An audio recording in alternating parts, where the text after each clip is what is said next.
Neste vídeo, vamos refletir e discutir sobre diversos aspectos presentes na literatura e na arte que moldam o pensamento presente e imaginário dos brasileiros sobre a identidade, história e filosofia do Karatê-Do.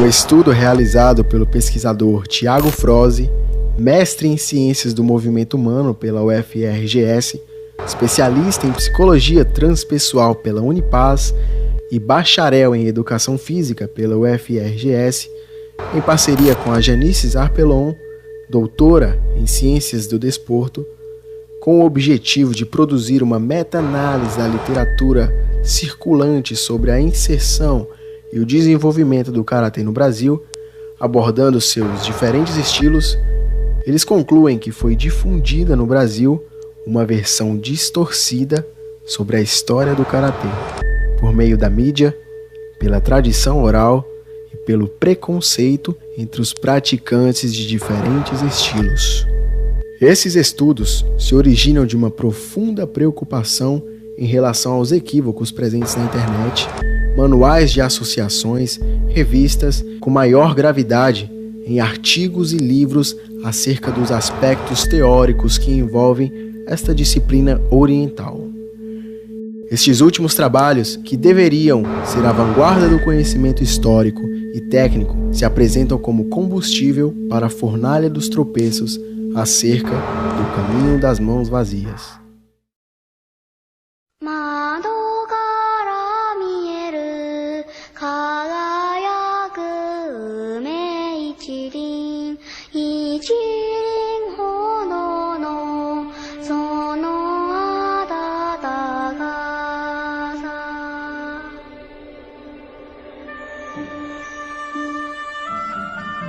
É fato que a maioria dos praticantes e professores não questionam os textos da obra de mestres, como Gishin Funakoshi e Masatoshi Nakayama, considerados o pai do karatê moderno e o principal difusor mundial do karatê esportivo, respectivamente.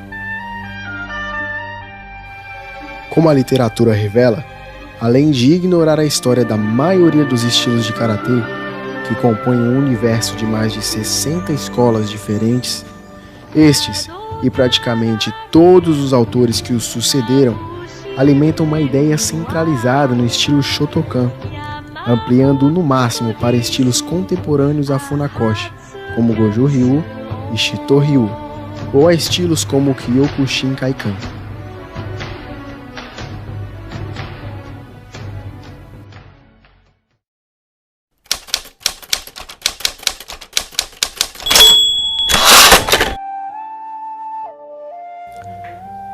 Quando se trata de karatê, é gigantesca a diferença entre a tradição oral estabelecida no Brasil da tradição oral do japonês. Tradição oral ou conhecimento oral é a cultura material e tradição transmitida oralmente de uma geração para outra. As mensagens ou testemunhos são verbalmente transmitidas em discurso ou canção e podem tomar a forma, por exemplo, de contos, provérbios, baladas, canções ou cânticos. A questão é, como podemos encontrar a verdade? Vale a ressalva que este fenômeno não é unicamente brasileiro, mas é muito forte em nosso país. Para entender o passado do Karatê-Do, é necessário reconstruirmos suas origens históricas, bem como de suas técnicas.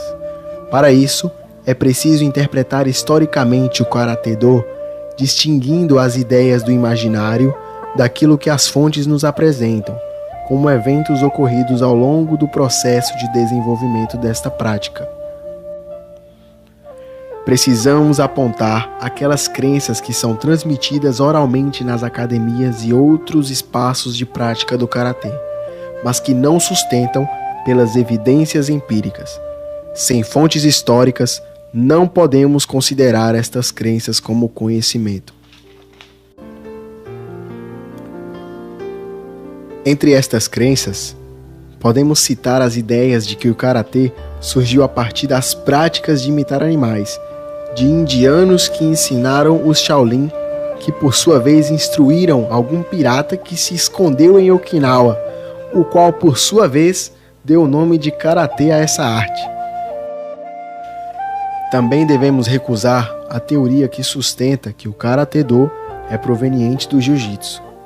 Kevin S. Aiten, antropólogo cultural e sociólogo, membro da Singapura Universidade de Ciências Sociais, Desenvolvimento Humano e Serviços Sociais, identifica uma corrente no imaginário das pessoas, muito bem explicada em seu artigo publicado na Sage Publications nos Estados Unidos em 2004. Ele mostra que esta corrente pretendia até mesmo afirmar que determinados membros da realeza de Okinawa fossem de origem japonesa, o que possibilitaria essa conexão com o Japão e uma derivação técnica no jiu-jitsu.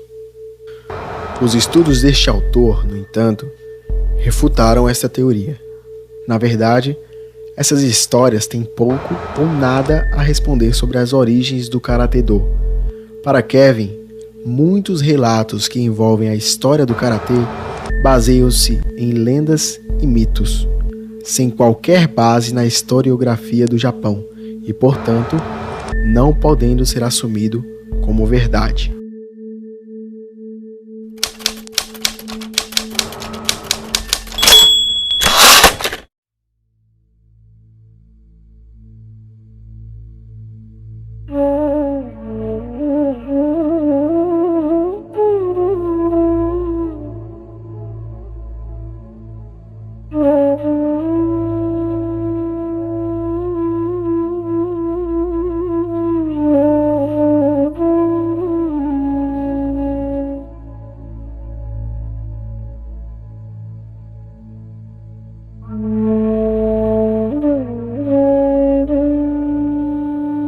Atribui-se a origem das artes marciais, de forma geral, à Índia e, posteriormente, à China. A prática de lutas teve início na antiga Índia, aproximadamente no ano de 5000 a.C., com o surgimento da prática corporal e intelectual denominada Vajramukti. Como Howard Reid e Michael Croucher mostram em sua obra The Way of the Warrior, The Paradox of the Martial Arts, numa tradução literal, O Caminho do Guerreiro, o Paradoxo das Artes Marciais, apenas milhares de anos mais tarde, tais práticas seriam introduzidas na China, mais precisamente no mosteiro Shaolin em meados do século VI d.C., pelo monge indiano Lao Tse, o Bodhidharma.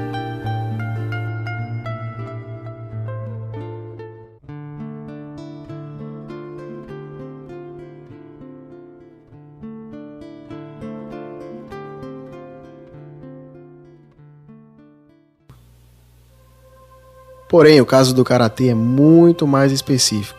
Como diversos pequenos reinos do século XIV, Ryūgyū era um estado vassalo ao Império Chinês, entre o século XIII e XIV.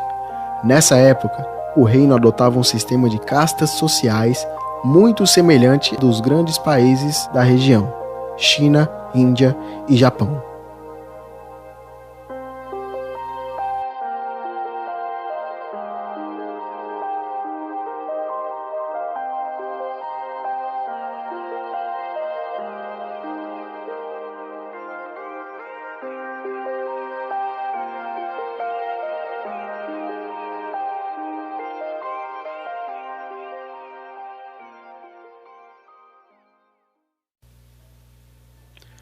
Como ocorreu nos inúmeros feudos na história humana, os Heimin, termo japonês para camponeses, se encontravam em uma posição social desprivilegiada.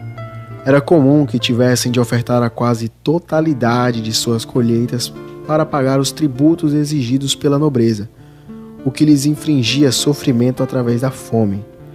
E caso não atingissem a cota necessária para o pagamento, sofreriam punição indicada pelo governo para inadimplência, o que se configurava em ter suas moradias incendiadas e suas famílias assassinadas. Eram os Peitin, a classe militar guerreira de Okinawa, os responsáveis pela cobrança destes impostos. Em caso de não pagamento, a aplicação de punição legal. Como é muito bem retratado na obra Secrets of the Samurai, The Martial Arts of the Feudal Japan, traduzido para o português, Segredos dos Samurais, as artes marciais do Japão feudal, eles oprimiam de forma impiedosa os camponeses, não oferecendo alternativas para o pagamento da dívida e abusando das propriedades e famílias, pois os heimin não possuíam direitos perante castas superiores.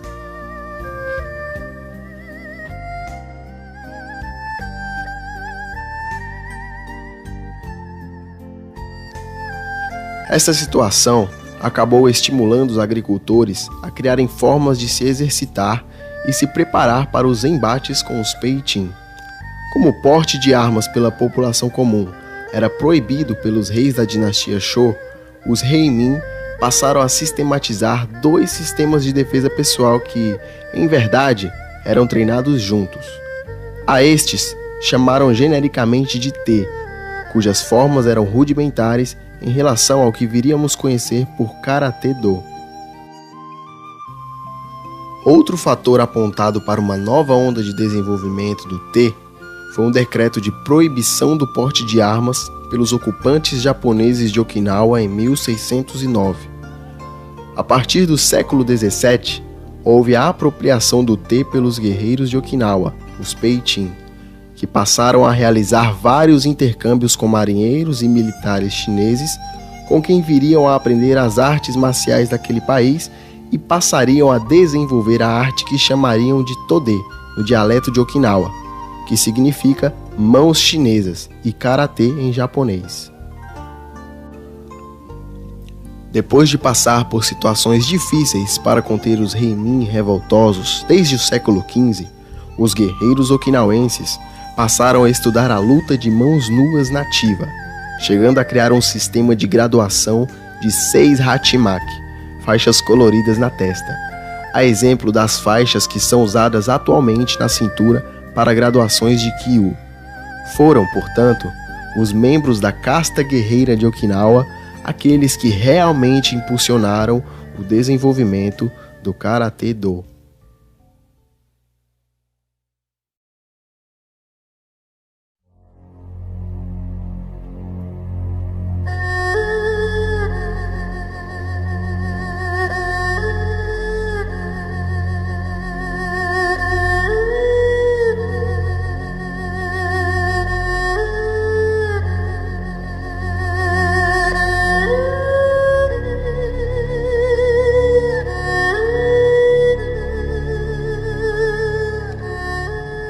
A influência crucial das artes chinesas nas técnicas locais pode ser constatada através dos manuscritos chamados Bubishi.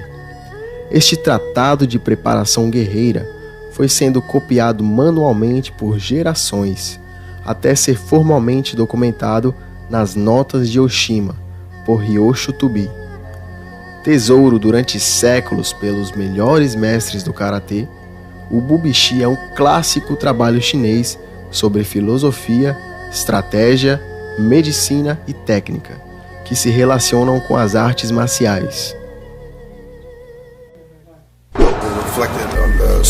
Quem fala com propriedade sobre isso é o historiador e autoridade no karatê Patrick McCarty, que passou mais de 10 anos pesquisando e estudando o Bubishi e as artes associadas a ele, e foi o primeiro a traduzi-lo para o inglês.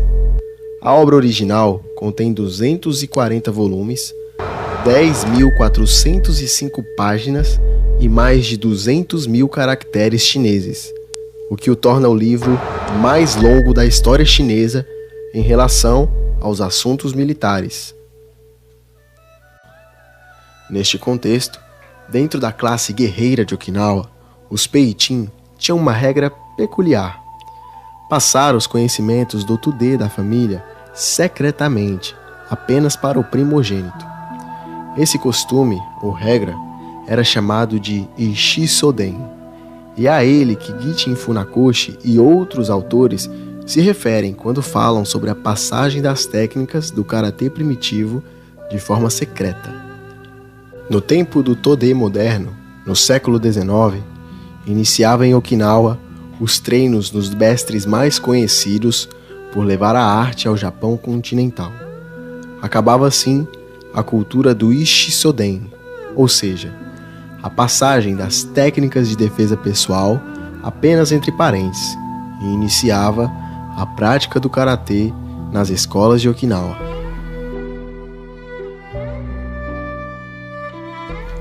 Depois que os Peichin, como Sanga Sakugawa e Sokon Matsumura, estudaram Wushu na China, conhecida como arte da guerra, e as trouxeram para unir estes conhecimentos ao Te, formulando o Todê, durante os 2 séculos seguintes, 3 linhas de Todê surgiram, nominadas de acordo com a localidade onde foram originadas. As cidades de Shuri, Naha e Tomari. Eram as linhas Shuri-te, Naha-te e Tomari-te, que enfatizavam potência muscular, respiração e ritmo dos movimentos, respectivamente. A partir da restauração do Meiji de 1868 e das diversas transformações sociais que ocorreram no período, principalmente o abandono dos costumes oriundos do período feudal, controlado pelo shogunato, o Ishisoden foi abolido e passou a haver menos controle sobre a prática do Todê, que poderia então ser ensinado não apenas a um aluno, mas a um pequeno número de alunos. Surgiu nesta época o costume de se entregar a criação, ou pelo menos o treinamento em Todê, do filho para um amigo da família.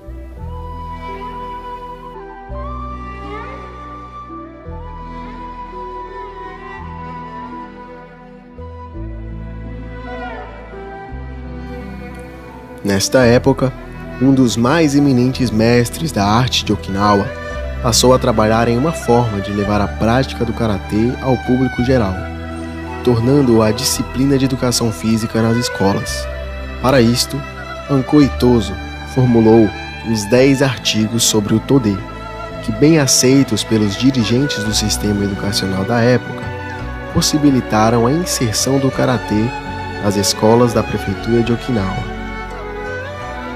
Por fim, essa abertura cultural e o próprio desenvolvimento do karatê tomariam um caminho sem volta em direção à expansão para o Japão continental e para o mundo.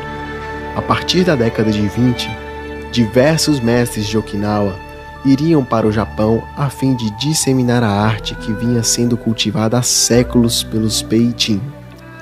Era o cenário da transição das mãos chinesas para o caminho das mãos vazias.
É necessário expor um ponto presente na maioria dos textos sobre o karatê: a definição de suas origens. Na quase totalidade dos textos, os autores afirmam que as origens da arte são misteriosas, turvas, desconhecidas ou remotas. Isso não se sustenta quando empreendemos uma simples pesquisa.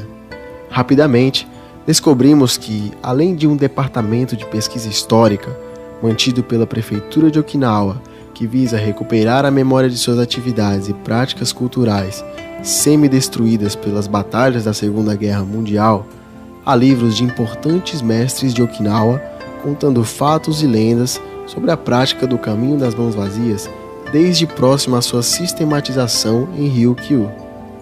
Todo este material está disponível para aquele que tiver um mínimo de conhecimento para a leitura em língua inglesa. Sobre a tradição oral, é comum relacionar o advento da escrita à civilização ocidental, vinculando a passagem das tradições orientais predominantemente pela oralidade. Isso realmente acontece em alguns povos, como os aborígenes australianos, pois sua visão de mundo implica uma desvalorização da via escrita.